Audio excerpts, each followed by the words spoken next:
Welcome to another episode of Real Estate and Shit. I am here once again to bring you the reality of what it's like to work in the real estate industry, not just as a realtor, but also a loan officer perspective. And I always like to bring on people that have something to say, that have been doing this for a while, or maybe not a while, but they have something to say about what it's like to work in the real estate industry. Today, I'm joined with Daniella. Hi, everybody. Thank you so much. You can look at the camera if you want. Thank you so much for the invite, Armando. I appreciate, bringing me on Real Estate and Shit. Of course. I'm excited to share some information and, have a nice talk. Yeah, of course. And that's what that's what we're here for. We're basically just gonna be talking about what it's like to work in real estate, right? And one of the things that I'm trying to accomplish by doing this is to not give people the false expectations, or how do you say, the perception, let's say, that working here, it's like you're gonna get your license and you're gonna start cashing in money like left and right. It doesn't work like that, right? We already established that with many people. But why don't you start with telling me about how long you've been in the industry and why you got started? Okay, well, first of all, I'm Daniella Lourido. I'm a real estate agent here in Miami, Florida. I've had my license for, it's gonna be 2 years already. And first when I started in this industry, I decided to come in this industry because I've been always in the sales environment. Okay. Since I was 15. I started working. I was a sales associate at Invicta, the watch store. Okay. And then I was 15 then. I worked there for a year and a half, and then I was promoted to lead sales. So I was in charge of 5 other people in the store. Then a year later, I was promoted to being an assistant manager, and I was 17. Okay. So and this happened here in Miami? This happened here in International Mall. Okay. In Invicta International Mall. And I was 17, and I was leading with 10 people under me that were older than me, and I would have to make sure that we were meeting the quotas and the month-to-month goals, and that kind of shaped me into loving the sale environment, the leadership roles that I had. And then when I had the opportunity to become a sales manager, I stopped for a second and I was like, okay, is this what I really want for my life? Do I want to be stuck in a mall? There's nothing wrong with that. I respect it. However, It's long hours. it's long hours. I wouldn't have, holidays off. It was a very slave job, I would say. A job. A job. It's a job. A job, exactly. So I was like, okay, let me stop for a second. Is this really what I want for my life? No. And I didn't take that position, and I started pursuing, other things. I went into the industry, the flower industry. So I was in commercial, international, ¿cómo se dice? Me olvidó. Dilo en español.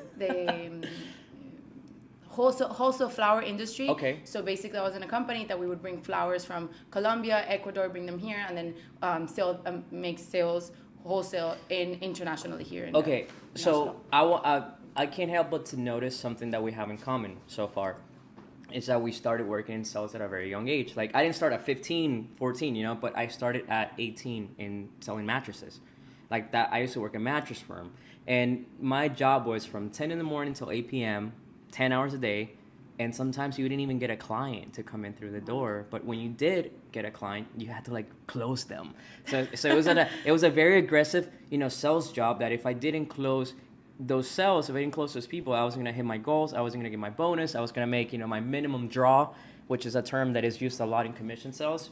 But it was basically that. I had to go through the same thing with learning how to sell. Was a great skill to have. I still use. Yes. But working those slave hours, 10 hours a day, I also went through the same thing. I was like, I don't think I can do this. Now I work more, BTW. It's true. I work more, but I don't feel like I work as long, you know what I mean? Yeah. But the selling, how did the sales skill transfer from selling, watches to selling real estate? So, thank God I had, throughout those early years in my life, I had really good mentors that believed in me, and I think that that's one of the biggest things that you can have when you're young, is having people that believe in you and is like, okay, I see that potential, and I'm willing to teach you and shape you into that best version of yourself, right?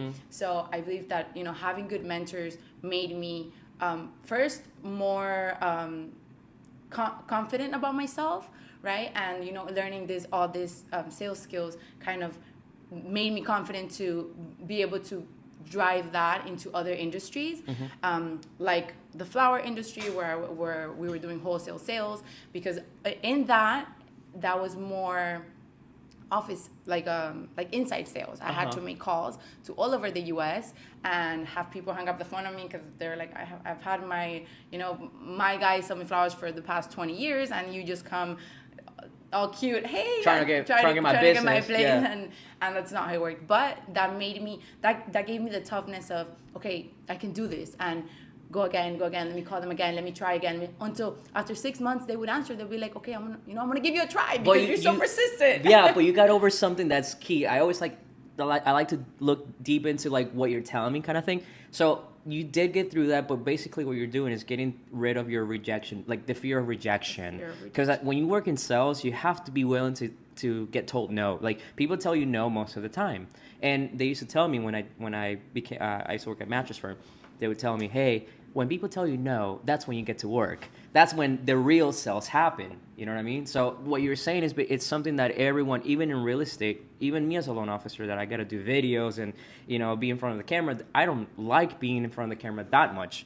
to be in front of it that much. But, it's just the fear of rejection. You don't have it as much anymore. Like, you got to be willing to, like, get judged and people talk behind you, to get through it. Yeah, it's the only way to make business, and you gotta put yourself out there. You gotta be ready for people to say no. And I was listening to one video, and it said that when you're doing like any kind of sales, you have to see it as you have this big where the little bubblegum thing where you put the coin in. Yeah. Well, let's say you have 1,000 red gumballs and you have one blue gumball.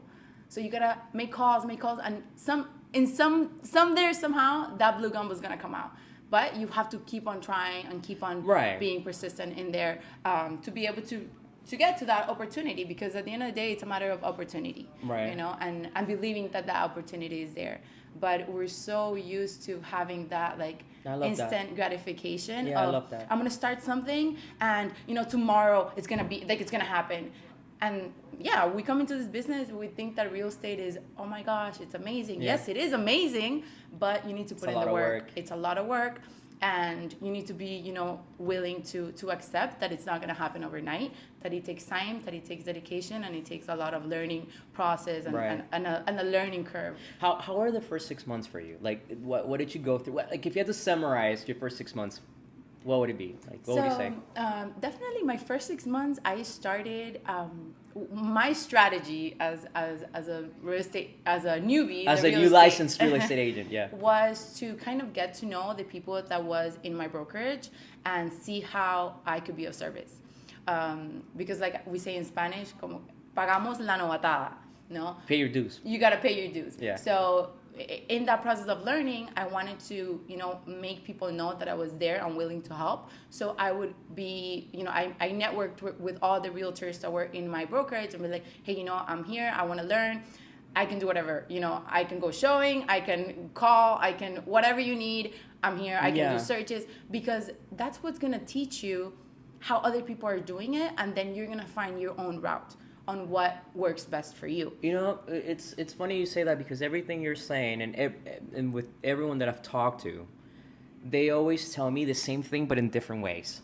Like, you're telling me like, hey, you basically submerged in the industry. Like, you wanted to learn as much as possible, as quick as possible, which is what I think everyone should do. If you're starting, you got to find someone that's already doing it. Like, you got to figure out what you want to do with the license.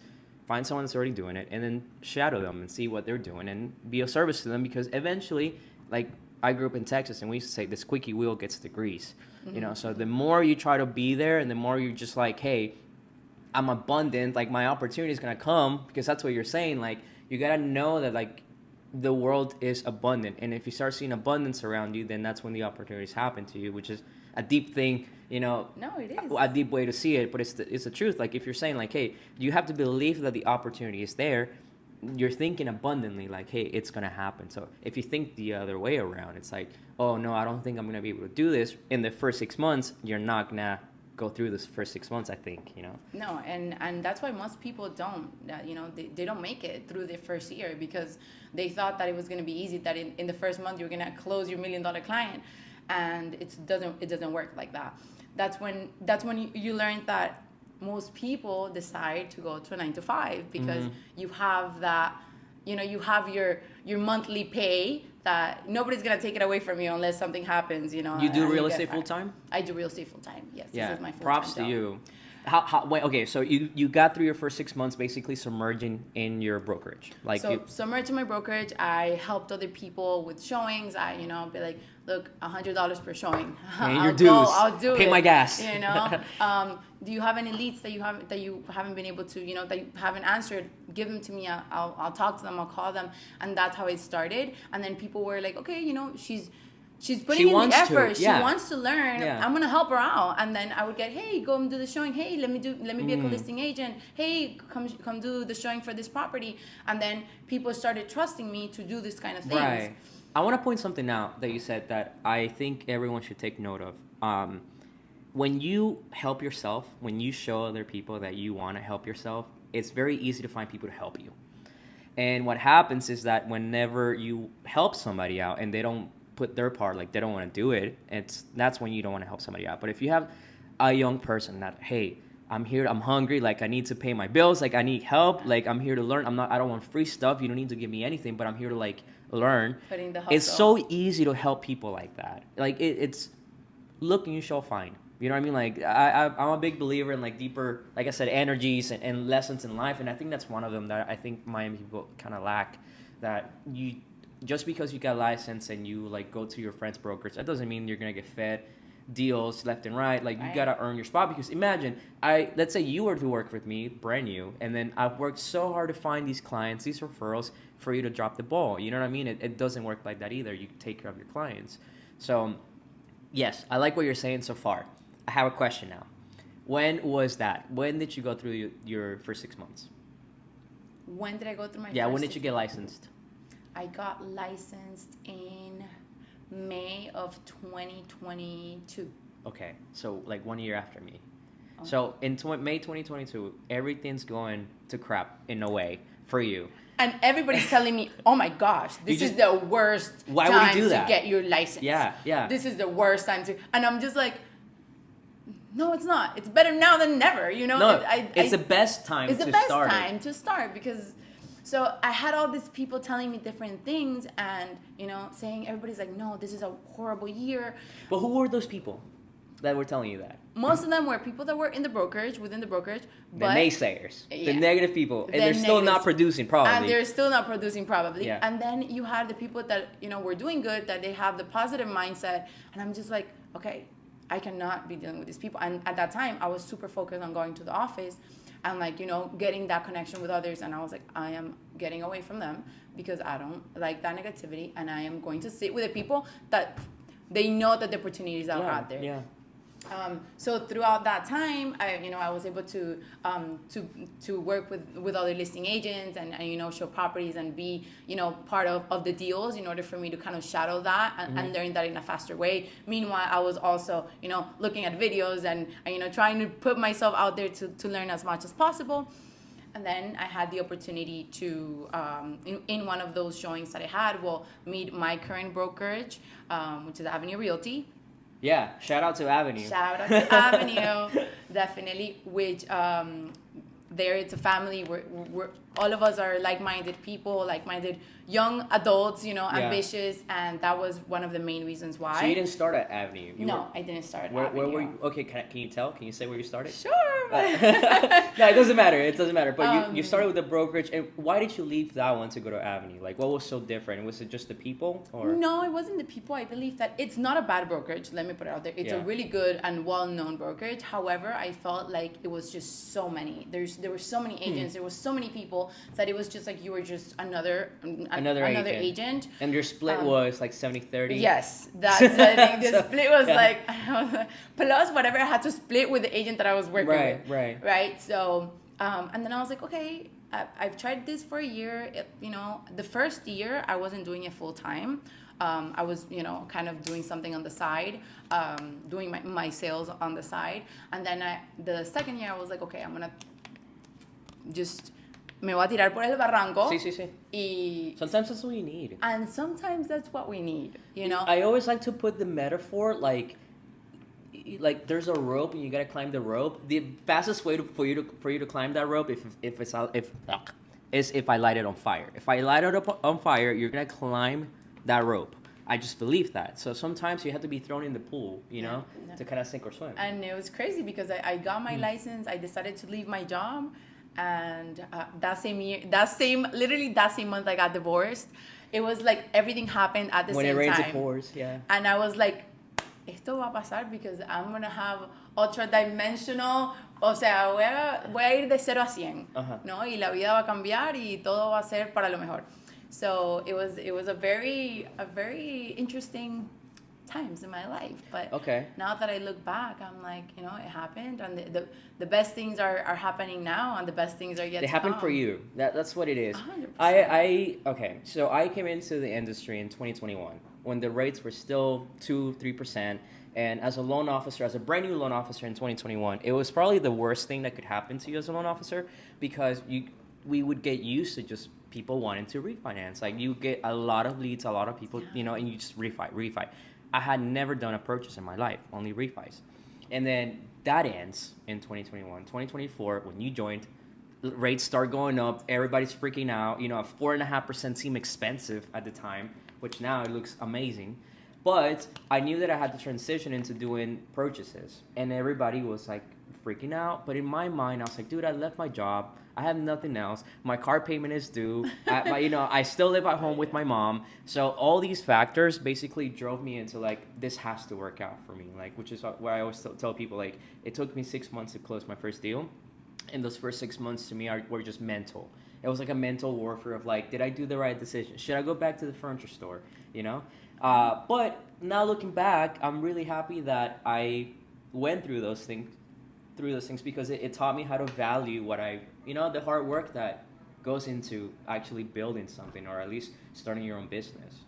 So I think that is one of the hardest parts that everybody doesn't understand. Like, you need to have a sales experience, like you said. You have to be your own marketer. You have to be your own manager. You have to be your own employee, your own assistant. And these are all things that people don't really see. And you need to be super disciplined because nobody's telling you what to do. Yeah. Nobody's telling you, hey, you need to wake up because, the customers are out there, but you need to go and get them. There's a moment when you, let's say, if you're watching this and you quit your job and you want to do real estate full time, there is a moment that it's like when it hits you for real. And for me, it was this moment. I quit my job. The next day, woke up, and I had nowhere to go. Like, I was like, where do I go today to find my client? Where do I go find clients today? Because no one, like you said, no one tells you, hey, go over there, go to the Starbucks on the corner, and try to like network.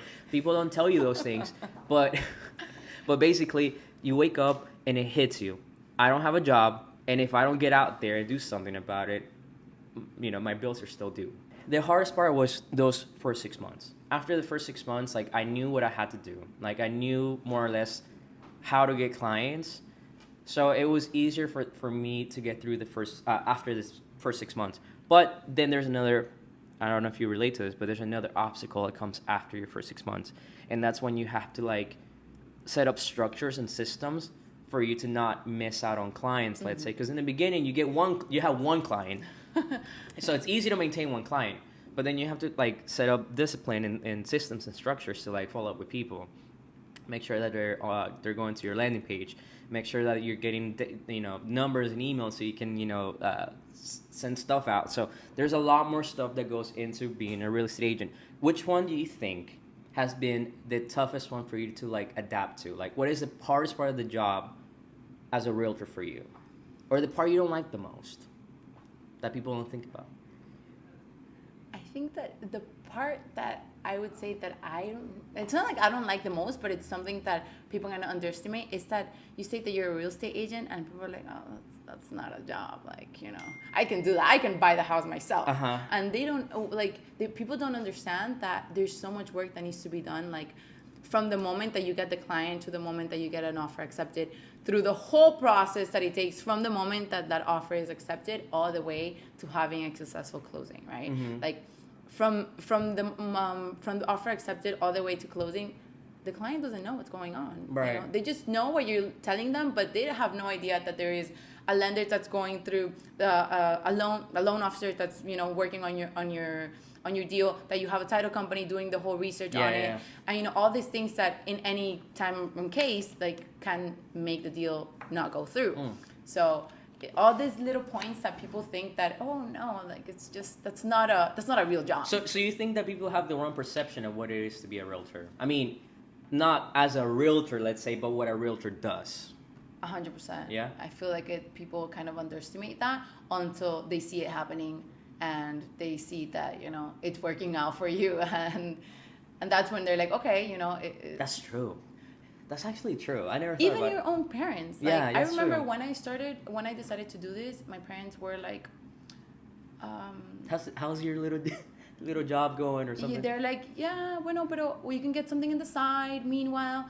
And I was like, no, I want to do this full time. And even so, like sometimes it's like, why don't you get a 9 to 5? Right. Because then I'm working on Saturdays and Sundays. I'm working any time of day. I'm like, you know, now from not working 9 to 5, now I work at whatever time. I don't think I could work 9 to 5 anymore though. I don't think I could. Even work though 9 to it would be less hours, let's say, but I just don't think I could. Me neither. It's like that's not an option anymore. Clocking in and clocking out, it's like a thing of the past for me. It's you know? not an option anymore. And I mean, like I say, like I took this decision, like I'm gonna go through it and I'm gonna make it happen. Like it's gonna happen. Right. And that's why I've been putting in the work too. When do you think it happened? When did you feel, or do you feel already, that it worked out for you? When was that moment for you?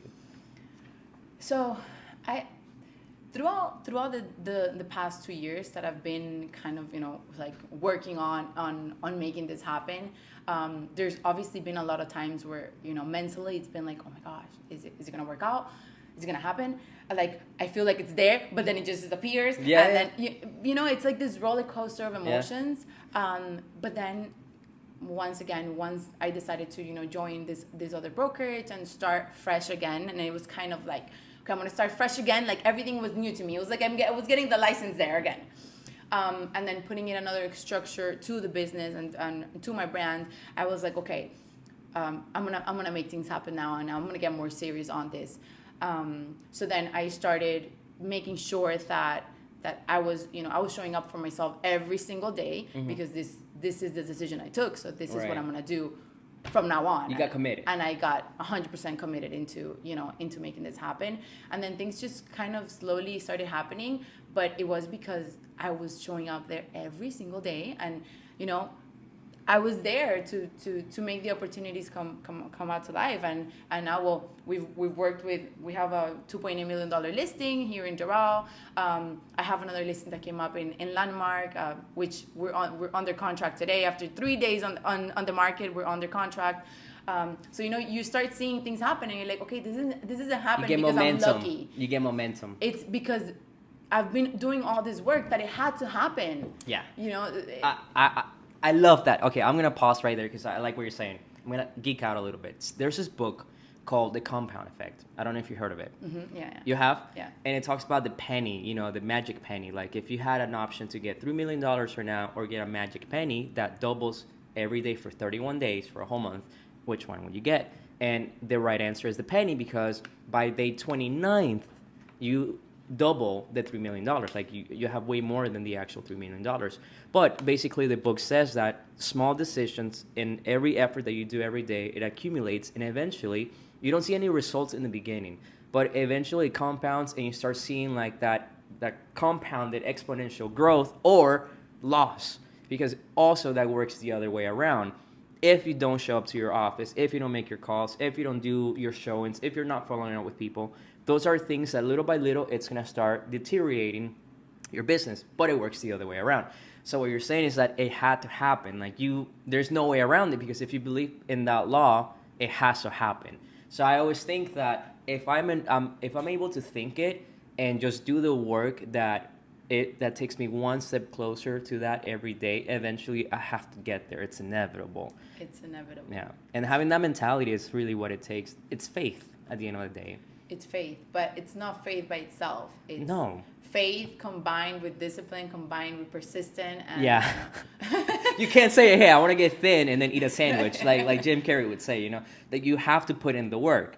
But I like that mentality because I'm so happy that everybody that's been on the podcast has had good things to say about that. And then that's a common theme that I keep seeing with everyone that comes on board, that if they're doing something good, it's basically that. It's a simple equation, It's like, believe it, do the work, and then if you do it consistently for X amount of time, eventually it just pays out. It has to work out. Yeah.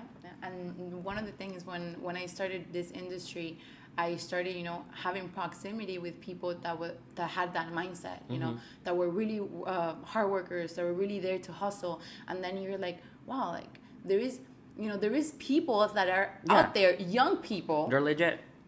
We're out here working and making it happen. And we want to make things happen, and we want to be different from all the 20-year-olds that are, going out partying, enjoying, which it's fun. We all do it. But we also have this business ambitious mentality that we want to make things happen and we want to be successful at a young age. Right. No, I agree. And I think we're the same age. I don't want to ask you how old you are, but I think we're the same age. I'm 25. Oh my God. I'm 29. I'm not much older, right? Oh my gosh.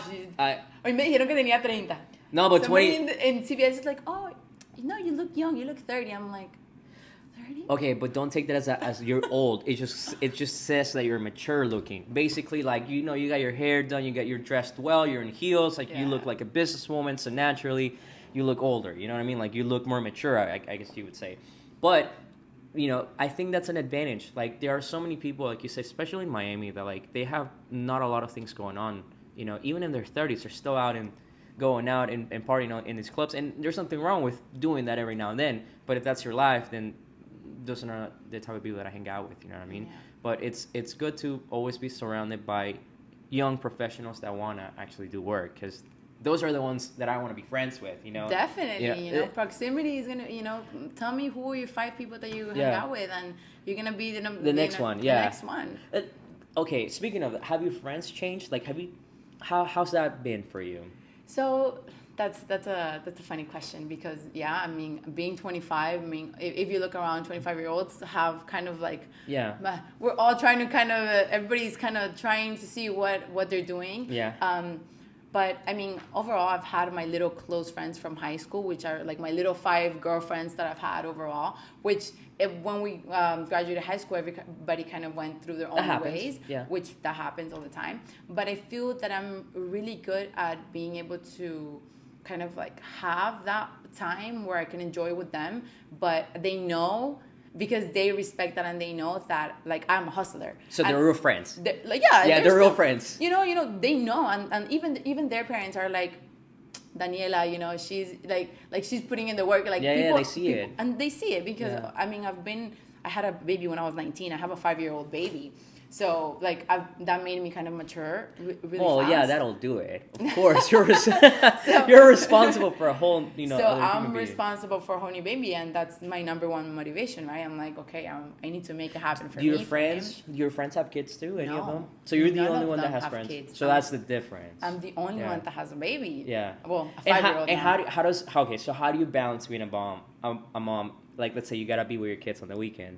Or your kid on the weekend, and then you gotta go showings. Let me tell you, I have taken my kid on showings on the weekends. Okay. He's there with me. Okay. He's like, Mommy, we're gonna go show homes. I'm like, yes, we are. Let's go. Please, when I'm talking, you be quiet. And he's there with me, and so no excusa. There's not an excuse. And at the beginning, I was a little iffy about, okay, should I take him? Should I? And I'm like, you know what? Dude. I'm gonna take my baby, because at the end of the day, first, it's gonna show people that I'm disciplined, and I don't care what circumstance there is. Yeah. I'm gonna take my child with me, and we're gonna make the business happen. I don't think there's anything wrong with that. Honestly, I think I would respect you even more by doing that, because like goes back to what I was saying earlier. It's like if you want to do, you're gonna freaking do it, man. No matter what, like. You can always find an excuse. Hey, I can't do a showing today because I got my kid. And there's people that do that. Oh, yeah. You know what I mean? So when it's so easy to judge ourselves, because then we're like, I don't want to take someone, I don't want to take my kid to a showing because I wouldn't like someone to do it to me, basically. That's what you're thinking. But I think people are so accepted. They understand that you're also a human. You're a mom. You're working. I don't think there's anything negative, that negative connotation on doing that. You know what I mean? So I think that we're kind of our own worst enemy, because that happens to me sometimes too. It's like, maybe I shouldn't say that. But I'm like, people appreciate you being so real with them. That's what I noticed. I mean, at the beginning, you're so concerned about what people are gonna think, how people are gonna treat you because of this, because of that, and then at the end, it's like, okay, I'm a human too. I'm a person as well, and my best version is my real version. Yeah. So I'm gonna be who I am, and I'm gonna show up as the best person that I can be, but I have a child that if I don't have nowhere to take, I'm gonna take my baby, and he's gonna come with me to make to and I don't think that'll make anyone say, oh no, let's not buy a house for her. Actually, you know what I mean? Actually, it's been the other way around. Exactly. It's been like, look at her, you know, she comes with her kids, she's not making excuse, she's a young lady that wants to work, wants to make it happen, and people appreciate that. Yeah. In a way. I think so too. Well, I don't think it. I know it. Like, I see it all the time with, for example, like one of my loan officers, he's 24, the one you met, the other one's 21. Oh. And the 21-year-old, he comes in, he's like, yeah, man, it's just because everybody says that I'm very young, and, how are they going to trust me with mortgages? I'm like, look, first of all, you need to stop thinking that. You got to stop thinking that you are young, but that doesn't mean you don't know stuff, okay? Because there's young people that know more about tires than me. I don't know anything about tires or cars, but there's young people that know more about me, or video games, whatever it is. So you have to be able to, like, talk in a way that it shows that you know what you're talking about, and people will listen to you. And I told them the following. When older people, let's say, they see a young person, well-dressed, working it out, they're more inclined to helping you. Like, so I don't think being young is a disadvantage. I think it's an advantage. With especially it's so easy to differentiate yourself with other young people nowadays. You gotta have good ethics. That's all it is. You gotta work and have good ethics, good attitude, and then that's it. It's so easy to be better than most young people nowadays, especially if you come from another country. Like, you were born here, or? No, I was born in Colombia, Cali, Colombia. Cali, Colombia. Yes. How old were you when you moved here? I was 8 years old when I moved here. So you remember being in Colombia? I remember being in Colombia, definitely. Yeah.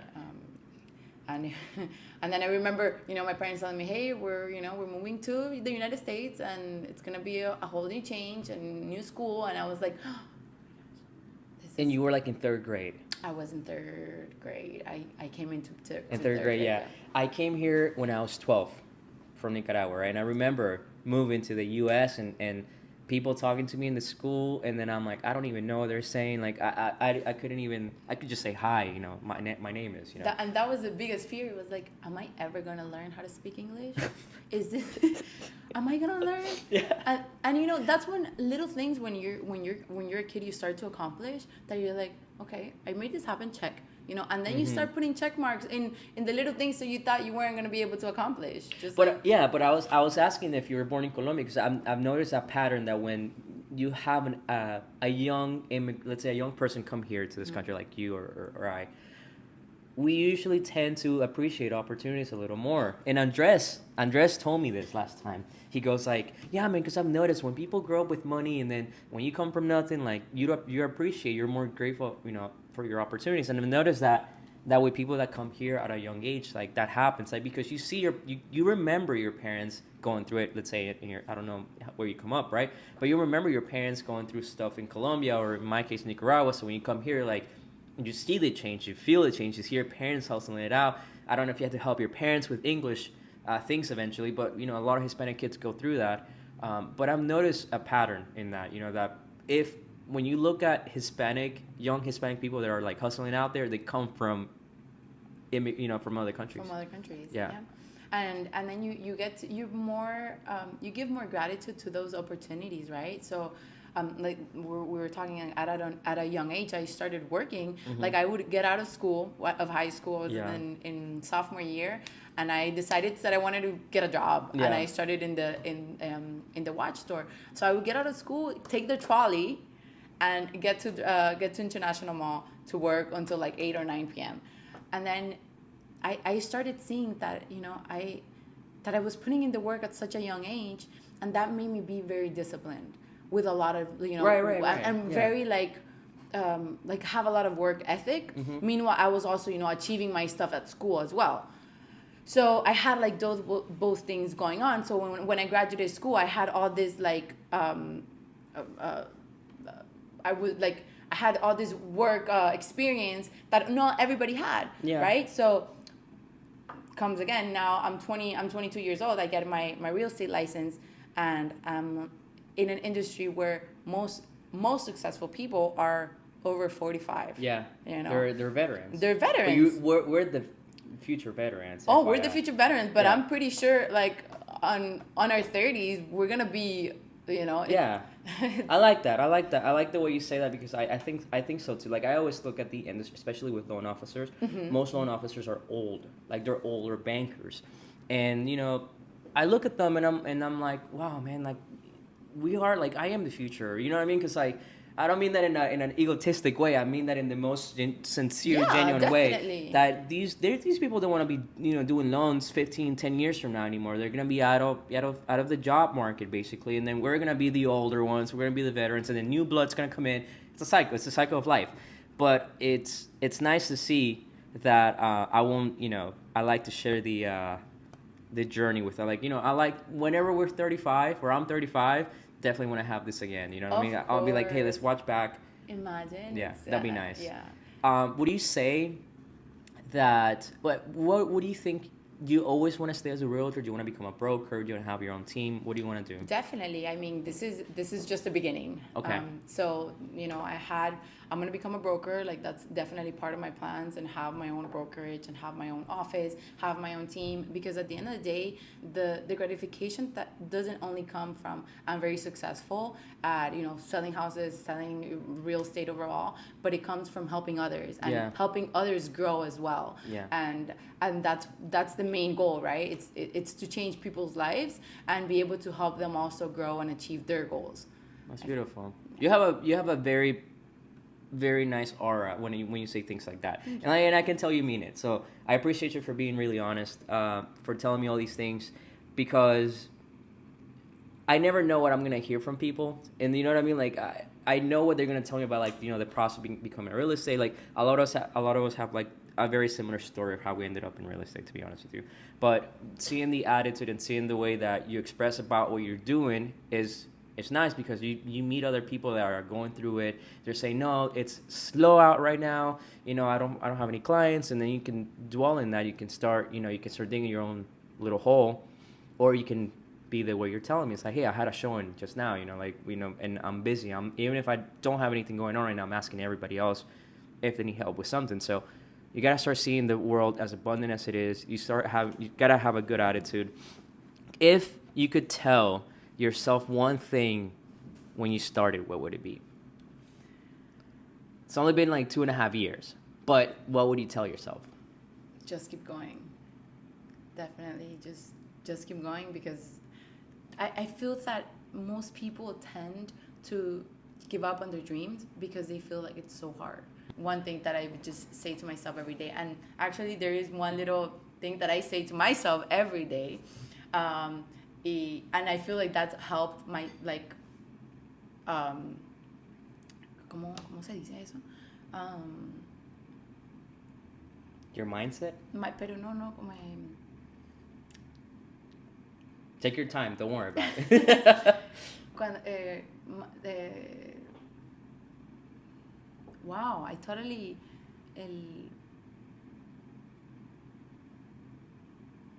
cuando uno atrae las cosas. Yeah, with your manifesting or law of attraction. Yeah. Like manifesting is that every day I wake up and I'm like, yo soy sana, fuerte, poderosa, llena de luz y abundante. This is something that I say every single day. And my friends make fun of me. They're like, get out of here, you're crazy. And I'm just like, I'm crazy, but I'm doing this little thing that makes me get in the mood, and literally it's better than not saying anything. It's better than saying, hey, I'm a piece of crap. Yeah, it's better than saying, oh my God, it's another day or Yeah. whatever.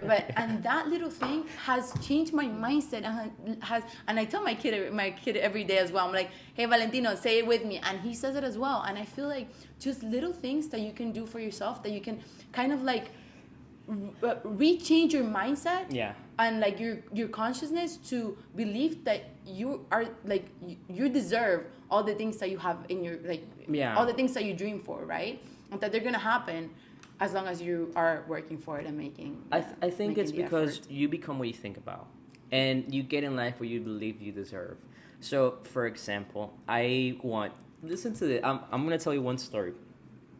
I go to a lot of open houses. And I used to go to a lot more open houses back then, and I ended up in this open house with a realtor from LPT named Carlos Gutierrez.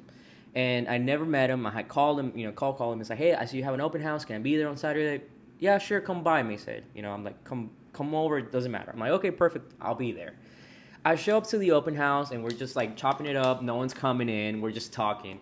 And then he goes like, have you ever listened to Your Wish is Your Command? And I'm like, no, what is that? It's like he's making it seem like it's like some Mason shit. It's like like I'm not supposed to tell you this. Have you seen Your Wish is Your Command? Have you heard it? And I'm like, no, what is it? He goes like, well, it's a 14-hour seminar.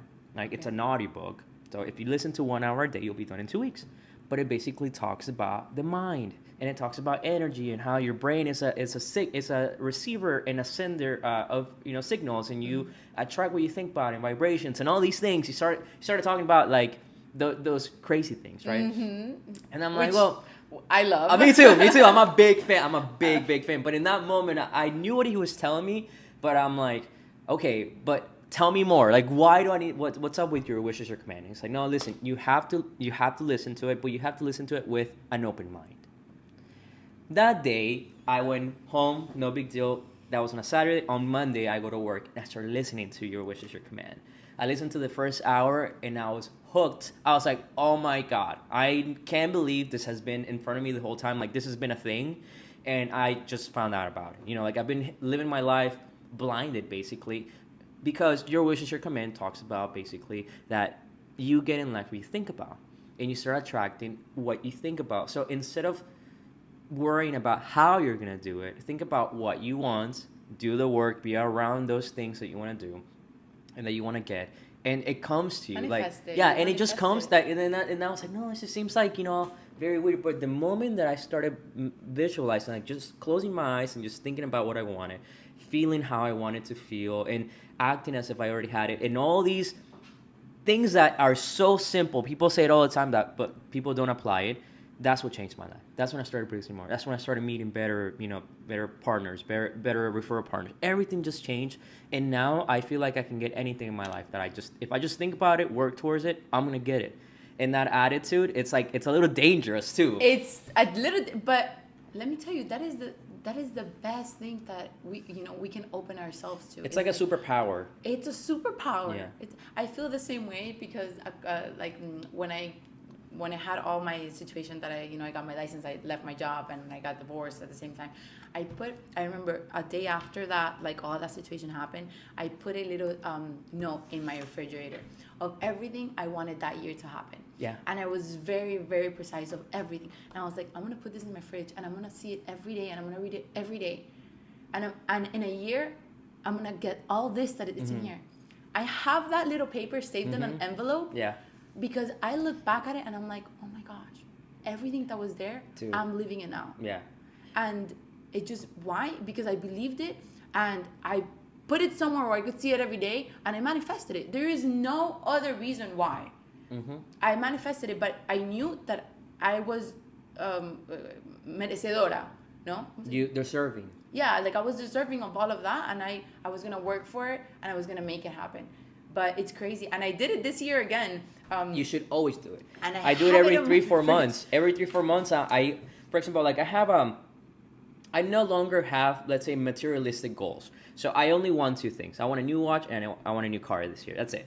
But other than that, now I'm thinking, which is another thing that I learned in the Your Wish is Your Command, that says, people think that if you have a lot of money, you are successful. Mm-hmm. Where it's the other way around. You have to be successful first before you can earn a lot of money. So now it changed my mind. I was like, you know what? I don't even know how much I'm making per deals. I started just focusing on growing and becoming more experienced.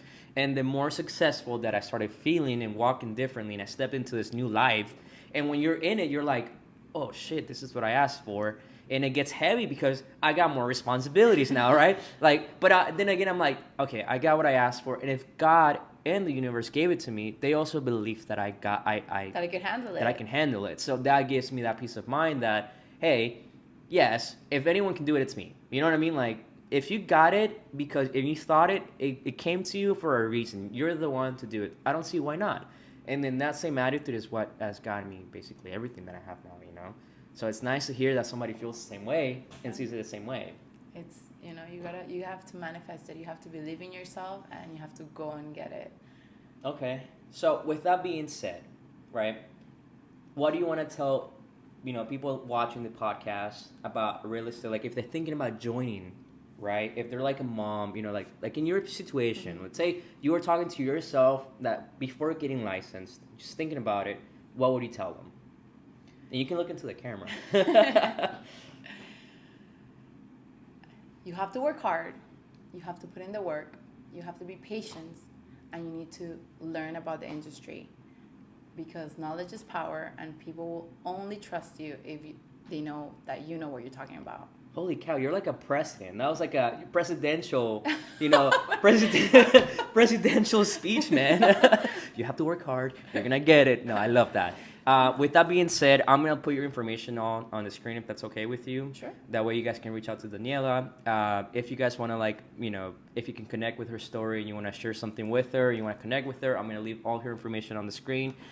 She's based out of Miami, here in Doral, right? Where's your office at? In Doral, right next to City Place Doral. City Place Doral. So with that being said, guys, thank you for tuning in. Thank you for coming to another episode of Real Estate and Shit. I hope that we do this again. Definitely. And we're definitely going to continue talking more about the vibrations and all that stuff. So, I love it. Yes, Thank you so much for inviting me. Thank you.